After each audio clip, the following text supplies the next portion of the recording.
Good morning વિદ્યાર્થી મિત્રો. The Muslim education and welfare સોસાયટીની યુટ્યુબ ચેનલમાં આપનું ખૂબ સ્વાગત છે. હું છું ફિરોઝ ખત્રી અને આજે આપણે યુનિટ 6 નું પાર્ટ 2 ભણવાના છીએ.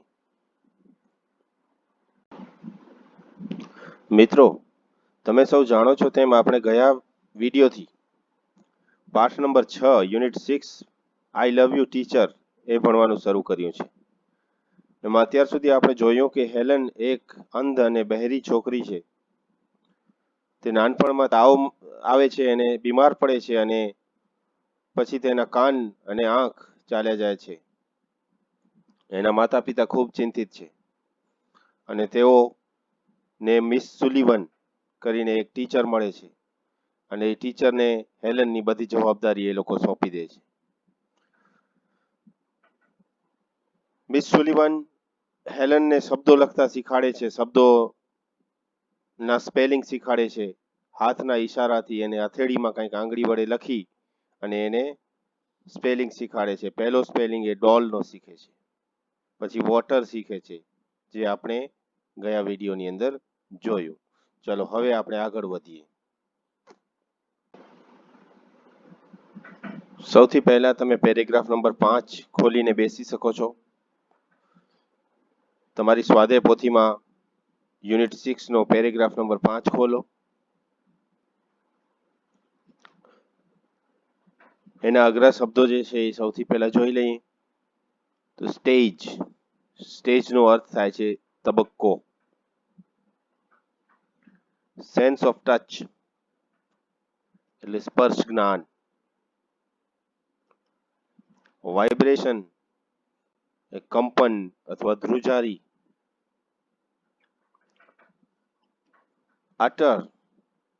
અટર એટલે બોલવું, ઉચ્ચારવું. બાઉન્ડલેસ એટલે અપરંપાર અથવા અસીમ. ડિલાઇટ આનંદ. એમેઝડ આશ્ચર્યચકિત. અને ઓબે એટલે પાલન કરવું. The second stage of learning was more difficult.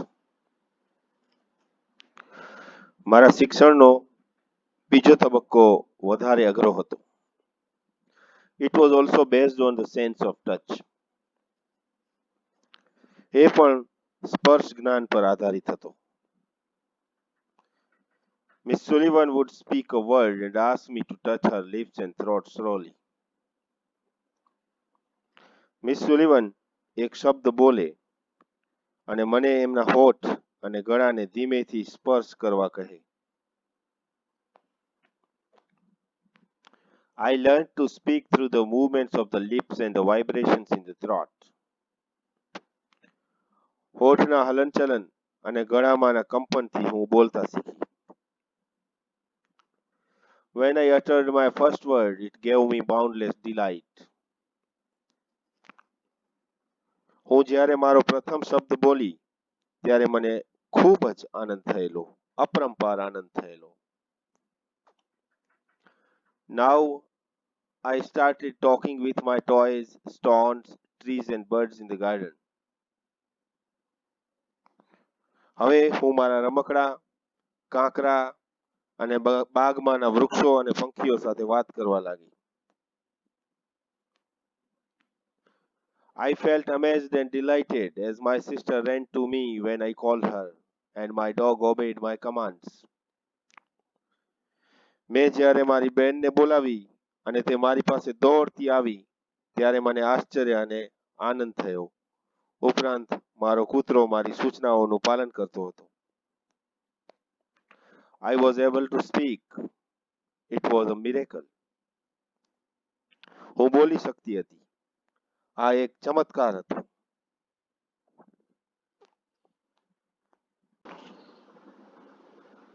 Paragraph number 6 ના શબ્દો જોઈ લઈએ. સિરિયસલી એટલે ગંભીરતાપૂર્વક. સબ્જેક્ટ વિષય. સાયન્સ, વિજ્ઞાન, ઇન્ટરેસ્ટિંગ, રસપ્રદ. When I studied seriously, it seemed more like play than work. હું ગંભીરતાપૂર્વક અભ્યાસ કરતી ત્યારે પણ મને એ કામ કરતા રમત જેવું વધારે લાગતું. સિરિયસલી નો અર્થ થાય છે ગંભીરતાપૂર્વક. seem એટલે લાગવું. It seemed more like play than work. Whenever anything delighted or interested me, Miss Sullivan would talk about that as if she were a little girl herself. જ્યારે જ્યારે મને આનંદ થાય કે રસ પડે ત્યારે ત્યારે મિસ સુલિવન જાણે કે પોતે જ એક નાનકડી છોકરી હોય તેમ તે વિશે વાત કરતા. As if she were a little girl herself. As if એટલે જાણે કે તે પોતે એક નાનકડી છોકરી હોય એ રીતે મારી સાથે વાતો કરતા. She taught subjects like science by making it so interesting that I remembered everything. તેણીએ વિજ્ઞાન જેવા વિષયોને પણ એટલા સરળ બનાવીને શીખવ્યા છે કે એટલા ઇન્ટરેસ્ટિંગ બનાવીને એટલા રસપ્રદ બનાવીને શીખ્યા છે કે મને દરેક વસ્તુ યાદ રહી જતી. તો આ રીતે મિસ સુલિવન એક ખૂબ સારા અને એક સક્ષમ ટીચર હતા એમ હેલેન અહીં કહે છે. પેરેગ્રાફ નંબર 7 ના શબ્દોમાં ધ્યાન આપો. રેઇઝડ, રેઇઝડ એટલે ઉપસેલું. ઓર્ડિનરી, સાદું અથવા સામાન્ય. પાથ, માર્ગ, રસ્તો. વેલ એજ્યુકેટેડ એટલે સુશિક્ષિત. પ્રોવાઇડ, પૂરું પાડવું. પોસિબલ, શક્ય. ઓપોર્ચ્યુનિટી, તક, મોકો. ડેવલપ એટલે વિકસાવવું. અને કોન્ફિડન્સ નો અર્થ થાય છે આત્મવિશ્વાસ. Finally, my teacher began teaching me to read. છેવટે મારા શિક્ષિકાએ મને વાંચતા શીખવવાનું શરૂ કર્યું. I first read raised letters and later on read with braille. પહેલા તો મેં ઉપસેલા અક્ષરો વાંચ્યા અને થોડા સમય બાદ બ્રેઇલ લિપિમાં વાંચતા શીખી. વિદ્યાર્થી મિત્રો, અહીં બ્રેઇલ લિપિ વિશે સ્પષ્ટતા કરવી જરૂરી છે. બ્રેઇલ લિપિ એ અંધ લોકો માટેની લિપિ છે જેને આંખેથી દેખાતું નથી. એ લોકો ઉપસેલા અક્ષરો વાંચી શકે અને લખેલું કંઈક વાંચી શકે એટલા માટે ખાસ બ્રેઇલ લિપિની શોધ કરવામાં આવી હતી. તો બ્રેઇલ લિપિમાં ઉપસેલા અક્ષરો ટપકા રૂપે અક્ષરો હોય છે અને ઉપસેલા હોય છે જેને સ્પર્શ કરી અને અંધ લોકો વાંચી શકે છે. I learned to write with both ordinary and as well as braille typewriter. હું સાદા તેમજ બ્રેઇલ ટાઇપરાઇટર ઉપર વડે લખતા શીખી. I was well on my path to becoming a well-educated person. હું એક સુશિક્ષિત વ્યક્તિ બનવાના માર્ગ પર પ્રગતિ કરી રહી હતી. I was provided all the possible opportunities to develop my abilities and I made the maximum use of them. મારી ક્ષમતાઓને વિકસાવવાની બધી જ શક્ય તક મને આપવામાં આવી અને મેં એનો મહત્તમ ઉપયોગ કર્યો. I developed great confidence and I even visited the President Cleveland at the White House. મારો આત્મવિશ્વાસ ખૂબ જ વધ્યો અને હું વ્હાઇટ હાઉસમાં રાષ્ટ્રપ્રમુખ ક્લીવલેન્ડને પણ મળી. કોન્ફિડન્સનો અર્થ થાય છે આત્મવિશ્વાસ.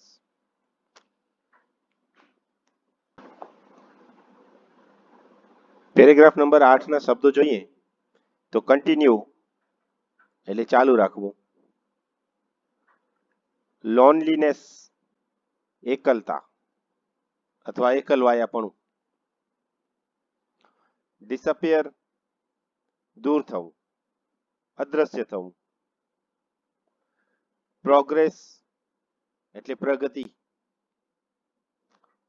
ઇમ્પ્રુવ સુધરવું, પહેલા કરતા સારી સ્થિતિમાં આવવું એને ઇમ્પ્રુવ કહેવાય. મેક ફ્રેન્ડ્સ મૈત્રી કેળવવી, મિત્રતા કેળવવી.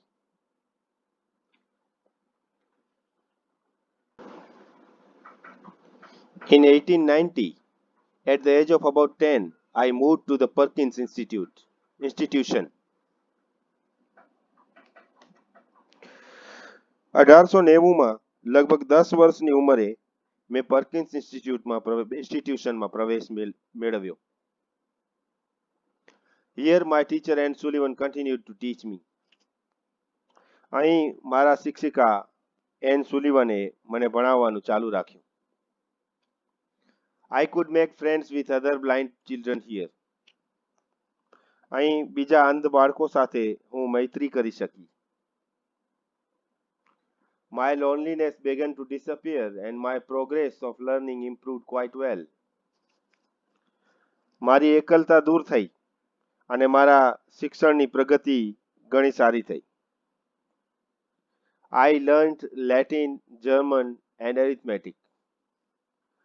અહીં હું લેટિન, જર્મન અને એરિથમેટિક એટલે કે ગણિત શીખી. લેટિન અને જર્મન બંને ભાષાઓ છે અને એરિથમેટિક એટલે ગણિત. વિદ્યાર્થી મિત્રો, આજના વિડીયોમાં આપણે 4 પેરેગ્રાફ ભણ્યા. આ પાઠના છેલ્લા 4 પેરેગ્રાફ આપણે આવતા વિડીયોમાં ભણશું. ત્યાં સુધી the Muslim education and welfare સોસાયટીની યુટ્યુબ ચેનલને લાઇક કરો, શેર કરો અને સબસ્ક્રાઇબ કરો. Thank you.